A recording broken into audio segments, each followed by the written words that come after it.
မင်္ဂလာပါဒီနေ့ကျွန်တော်တို့လေ့လာကြည့်မယ့်အကြောင်းအရာကလေ fashion brand တွေအကြောင်းပြောထားတဲ့ ဒီနေ့ခေတ် fast fashion တွေကြားထဲမှာအရေးသွေးကိုပိုင်ဟန်ပြီးရေရှည်ခံမှုအဲ့ဒါတွေကိုပို့ပြီးဦးစားပေးလာတဲ့အမတ်တန်စိတ်တွေကိုအဓိကထားဆွေးနွေးတော့မှာပေါ့နော်ဟုတ်ပါတယ်ဈေးကတော့နည်းနည်းပုံမြင့်နိုင်တာပေါ့ဒါပေမဲ့အဲ့ဒီနောက်ွယ်မှာဘာကြောင့်နေရှိလဲဘာကြောင့်စိတ်ဝင်စားဖို့ကောင်းလဲဆိုတော့ကြည့်ကြတာပေါ့စိတ်ဝင်စားဖို့ကောင်းတာကလေဒီ brand တောင်များများကလွန်ခဲ့တဲ့နှစ်အနည်းငယ်တွေကရှိနေတာဒါပေမဲ့အခုမှလူတွေပိုတတိထားမိလာတာဒါက social media ရဲ့အခန်းကဏ္ဍလည်းပါသလိုလူတွေကတံမိုးထားမှုပြောင်းလာတာကိုလည်းပြတယ်လို့ထင်တယ်ကဲဒါဆိုပထမဆုံးတစ်ခုစားလိုက်အောင် MIFPN Copenhagen က2015မှာစခဲ့တာဟုတ်တယ် MIFPN ကမျိုးသားဝတ်တွေပေါ်တက်တောင်းတရှိတဲ့ kit me ရဲ့ဒါပေမဲ့ Gandawin ဆန်တဲ့ပူဇံကိုပြန်စမ်းသစ်ထားတာကျွန်တော်တဘောကြတာကသူတို့ဟို desktop လို့ခေါ်တဲ့စွန့်ပြီးတဲ့ထဲတွေ organic materials တွေတုံးတာပဲ sustainability ကိုစဉ်းစားထားတာပေါ့အယောင်ငင်ကိုဝတ်ရလွယ်တယ်ဒီဇိုင်းကနည်းနည်း grungy ဆန်တယ်လို့ပြောကြတယ်ဒါပေမဲ့အဲ့ဒီ grungy ကပေါ့ပေါ့ဆာဆာပုံစံမဟုတ်ပဲရေသွေးကြောင့်ရင့်ကျက်တဲ့ခံစားမှုမျိုးပေးတယ်လေဟုတ်တယ်ယူရှမှုနဲ့အရေးသွေးကိုပေါင်းစပ်ထားတာလိုချင်တဲ့ပုံစံနဲ့ကြိုက်တယ်မှန်ပါတယ်ပြီးတော့ရှိပြီးသားဝက်စားတွေနဲ့တွဲဖို့ပိုလွယ်တာကလည်းအားသာချက်ထူပေါ့ကဲနောက်တစ်ခု Paris က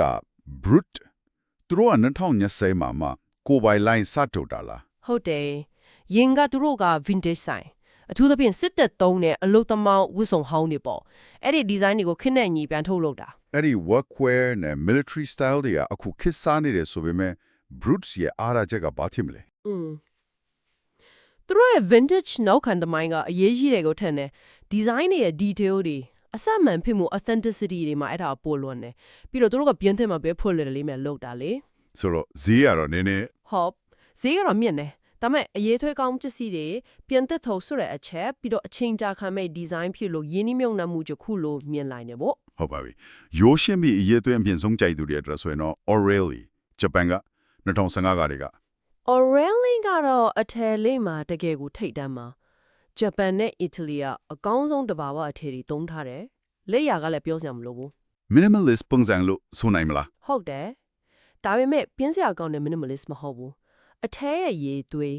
တိမ်မွေးတဲ့ design ကွက်တီကြောင့်ဝတ်ထိုင်ထူးခြားနေတယ် quiet luxury ပေါ့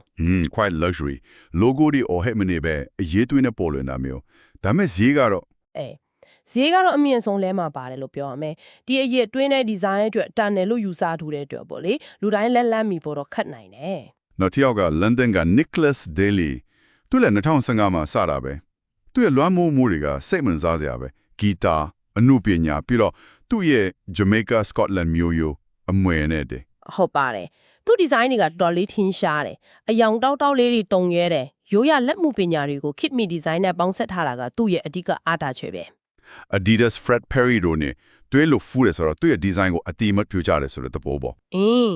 ယဉ်ကျေးမှုလွှမ်းမိုးမှုတွေကို fashion ထဲမှာအောင်မြင်အောင်ပေါင်းဆက်ပြနိုင်တယ်ဝတ်စုံတွေမှာဇလန်းရှိသွားစေတယ်လေကိုပိုင်ဟန်ပြင်းပြလို့ချင်းတူတွေကြည့်တဲ့ brand တစ်ခုတခြား brand တွေအတူချုပ်ပြောရရင်လက်မဲ့ရှိမဲ့ Uniqlo ယူချုံလူတီးများတဲ့ Craig Green ကပို့ပြီးအမှုပညာစံနဲ့ Our Legacy က MFPN နဲ့ဆင်မဲ့ Post Street စံနဲ့ပြီးတော့ RLL Ralph Lauren ရဲ့ workwear line ပေါ့ဒါပေမဲ့ website မှာ model နဲ့ရိုက်ထားတဲ့ပုံမရှိဘူးလို့တော့အရေးမြစ်ချင်းမှာဝေဖန်ထားတာတွေ့တယ် Capital ကတော့ဂျပန်အဝေးအသက်နဲ့ American ပေါင်းဆက်ထားတာဆိုတော့ဒီ brand တွေကိုခြုံကြည့်ရင်ဘုံချက်ကရေသွေးနဲ့ကိုပိုင်ဟန်မယ်နော်ဟုတ်ပါတယ်အရေးသွေးမြင့်လဲရာထူးခြားတဲ့ design မြင့်ပြီးတော့ social media မှာပုံမြင်လာရတာဒီပေါ့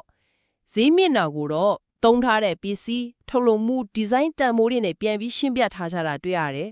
ဒါတွေကအမြန်ဝက်အမြန် fit နဲ့ fashion ကိုစန့်ကျင်ပြီးအရေးသွေးရေရှည်ခံမှုကိုပိုင်ဟန်ဒါတွေကိုပိုတန်ဖိုးထားလာတဲ့လမ်းကြောင်းကိုပြနေတာပေါ့ဒီအချက်တွေကနားဆင်သူတွေအတွက် fashion ရွေးချယ်ရမှာစဉ်းစားစရာအသစ်တွေပေးနိုင်မယ်လို့မျှော်လင့်ပါတယ်ဒီနေ့လည်လာခဲ့တဲ့ brand တွေရဲ့နောက်ွယ်ကဇလန်းတွေသူတို့ရဲ့တန်ဖိုးထားမှုတွေဥပမာ sustainability တို့ယဉ်ကျေးမှုအမွေအနှစ်တို့လက်မှုပညာတို့ပေါ့လေအဲ့ဒါတွေကိုကြည့်ပြီးစဉ်းစားစရာတစ်ခုကတော့နောက်နှစ်ဒီမှာဒီလိုတန်ဖိုးချေခံဝယ်ယူမှုတွေက fashion လောကကိုဘလောက်အထိပုံသွင်းပြောင်းလဲလာအောင်လဲဆိုတာပါပဲစောင့်ကြည့်ရမှာပါ